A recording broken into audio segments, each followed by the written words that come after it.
Hey there, Seahawks fans. It is time for another Seattle Seahawks Rumors Mailbag. All the questions coming in from, of course, our brand new Seahawks-only YouTube channel. We're going to get things started with Morgan Danielson, who wants to know who the most likely player is to be signed by the Seattle Seahawks. Now, I will shoot my shot. I will look dumb if needed. I'm going to go with Josh Gordon. I think this makes a lot of sense for all parties involved. He has reportedly applied for reinstatement. Quite simply, I think Gordon fit well in Seattle before his most recent suspension. I think Wilson liked him. I think the team liked him. And on top of that, Gordon fills a pretty solid need for Seattle. Have him as your number 3 receiver, operating a lot vertically. You put DK Metcalf, Josh Gordon on the outside, let Lockett feast from the slot. I mean, that's a pretty dynamic offense. Everything goes according to plan. So my best guess here is Josh Gordon. Now, I will make note, there are some rumblings around Antonio Brown as well. I still think Josh Gordon makes sense. But if you ran the Seahawks, you're John Schneider, you're Pete Carroll, you're getting together, who do you want Seattle to sign? Type JG for Josh Gordon or type AB for Antonio Brown? From Pixel Italics, unfortunately, we couldn't get the Italics to show up on this one. Why don't the Seahawks sign or trade for a corner? I think it's a fair question. I think the reason why is uncertainty around Quinton Dunbar. Remember, had the offseason arrest. We'll see if those charges end up getting fully dropped, if there's any NFL suspension as a result of it. I like Griffen at cornerback 1.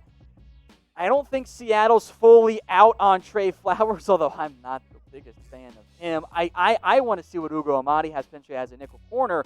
If you have Griffen and you have Dunbar, for a team that has, at least last year, ran more 4-3 looks, used more base defense with 3 linebackers than any team in the NFL, you might not view corner as big of a need. I love the trade for Dunbar. As long as he plays this year, I still feel that way. So I think the uncertainty around Dunbar and just not knowing means Seattle isn't going to rush out and make a move. If they want to, though, as we've discussed before here, there are some options out there. Now, Seahawks fans, you guys are awesome. You got to 1,000 subs faster than any channel in the history of Chat Sports, so thank you very much for that. Congratulations. But a little note here. We need 4,000 watch hours. At that point, YouTube kind of uses more of a real channel, and at that point, we can start doing more videos for you guys here on our Seahawks channel at Chat Sports. So once we reach that goal, more news, more rumors, more mailbags, more videos for the channel. So if you haven't already, hit that big red button and subscribe, and make sure you're watching all the way through our videos. That way we can give you more even quicker. All right, from JC Hartford, what is the percent chance of Everson Griffen to the Seahawks? It's a great question, right? I'll be upfront and honest. I am very surprised that here we are in late June and Everson Griffen has not yet signed with an NFL team. He opted out of his deal with the Vikings. I thought he'd sign quickly because normally that means he's got like some kind of low-key under the radar, yeah, I'm going to go here plan. Apparently not. He's long been connected to the Seattle Seahawks, would fill a big-time need. It makes sense.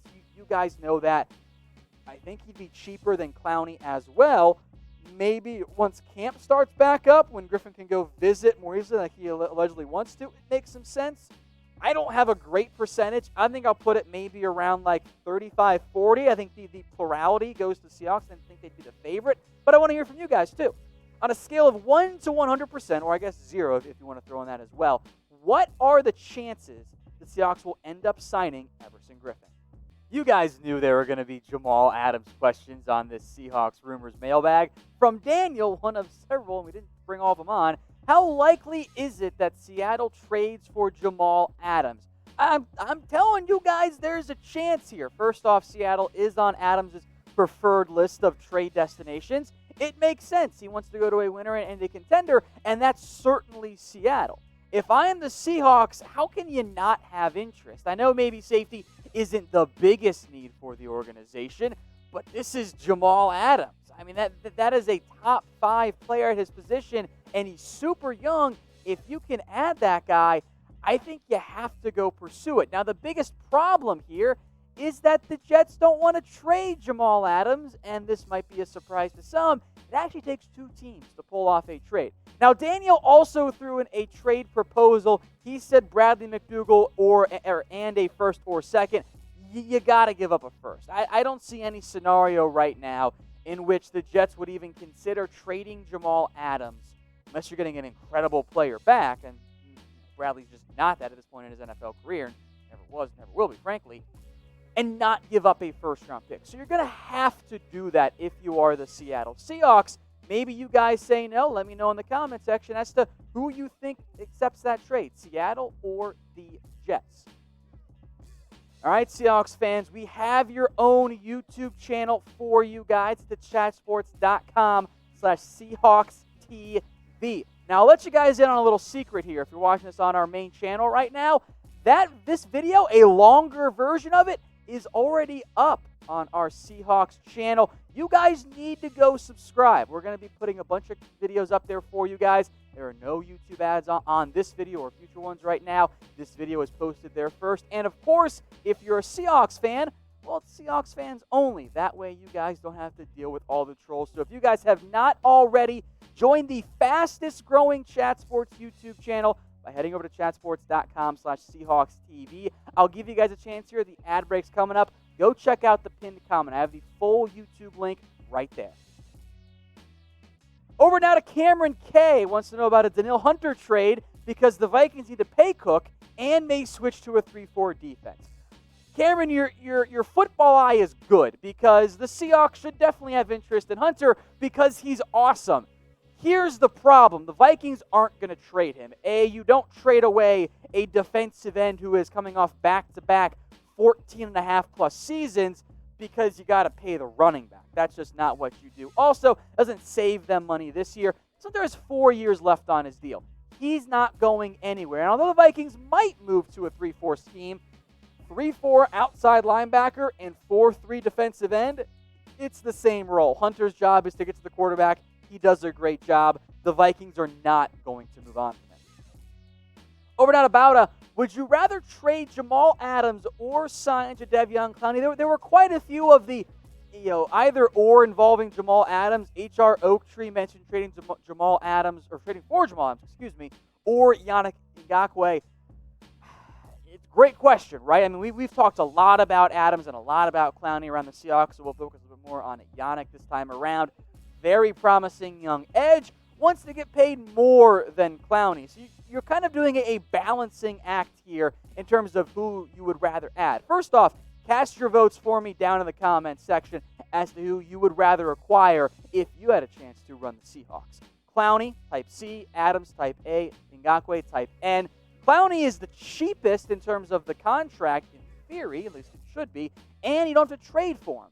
Adams is a better player than Yannick Ngakoue. He's cheaper too, but Yannick fills a bigger need. So it's a tough question mark there. Curious what you guys have to say. From Lord Oblivicator, and I'm pretty sure I botched that, so I'm just going to call him Lord O going forward. My bad, my dude.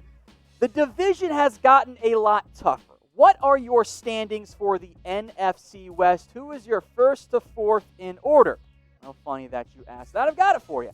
I'm still going to put the Niners at number 1. I'm sorry, Seahawks fans or Cardinals fans or Rams fans out there.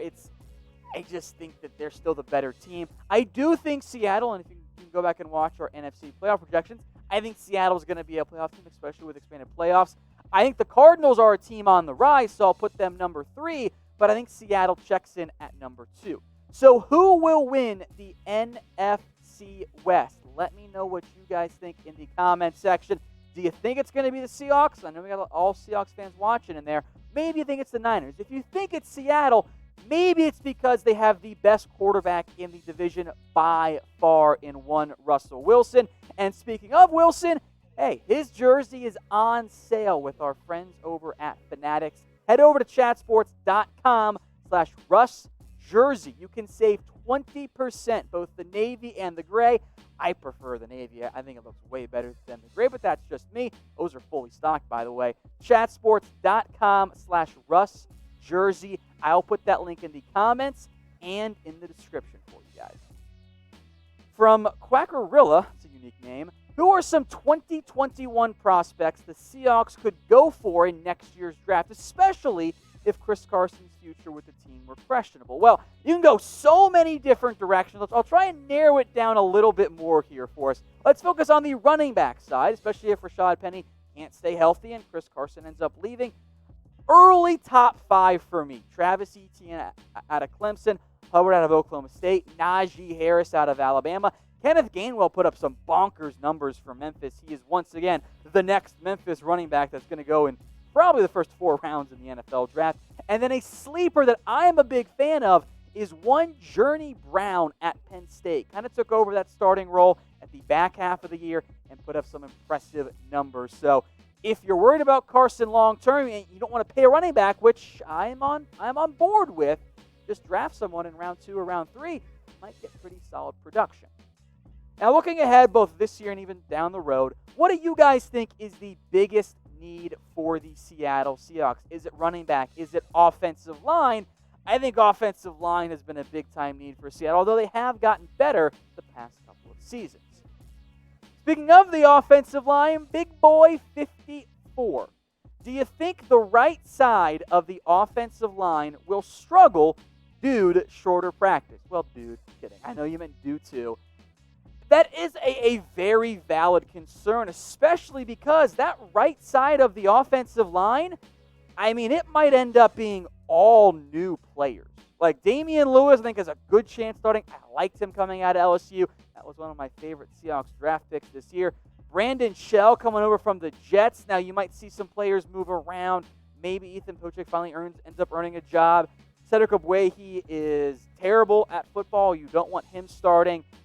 I think the overarching theme here is that, yeah, that is a concern, but that's going to be a concern for every single NFL team. Everyone is dealing with that. No NFL team returns the exact same offense or defense that they had last year. There are changes. You wanted that practice time. That is going to be a big deal in the end for Seattle. Hopefully, things all end up working out in the end. Over to Jordan XD. Is Anthony Gordon any good for Seattle as a quarterback? I was a big Anthony Gordon fan coming out. Now, I wasn't as high on him as some were, because that's always how it works. You're never the highest on a player. And look, I think Gordon should have been drafted. I think I had a 4th-round grade on him, if my memory serves correct. He put up some fantastic numbers in that offense at Washington State. With that said, there were some reasons why he went undrafted. I think consistency, handling pressure were a big factor. The numbers are inflated. But if I were Seattle, I think he could end up being your backup behind Russell Wilson. I'm not that high on Geno Smith, but the contract Seattle gave him does not guarantee him a roster spot. There's little guaranteed money, which means, you know what? If Anthony Gordon ends up impressing, maybe you just make him the backup. He's super cheap, very different style of offense coming from that air raid attack to this run-heavy offense for the Seattle Seahawks. As a reminder, don't forget to let Russ cook, because the Seahawks offense is so much better when he's just being allowed to sling the football around and throw it downfield. But if pressed into duty, hopefully not year 1, and if he impresses in camp and in the preseason, I think there is a chance that Anthony Gordon ends up making the Seattle Seahawks roster. I would consider, I think he could end up being a potential backup in the NFL. That's what I saw coming out. Maybe you can even practice squad stash him for a year. Now, as an undrafted free agent, as a reminder, you're not banking on anything. It's just kind of a lottery ticket. Maybe you get lucky. If not, oh well, it was like $1. It doesn't matter much in the end. So for Gordon, I do have some hopes. I'm curious to see how he ends up looking in whatever the preseason looks like this year. But I am higher on him than I think most people are. I want to see him push Geno Smith for that backup quarterback job.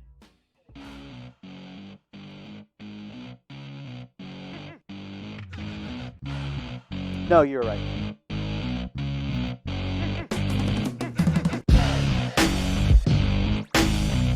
I think that's open.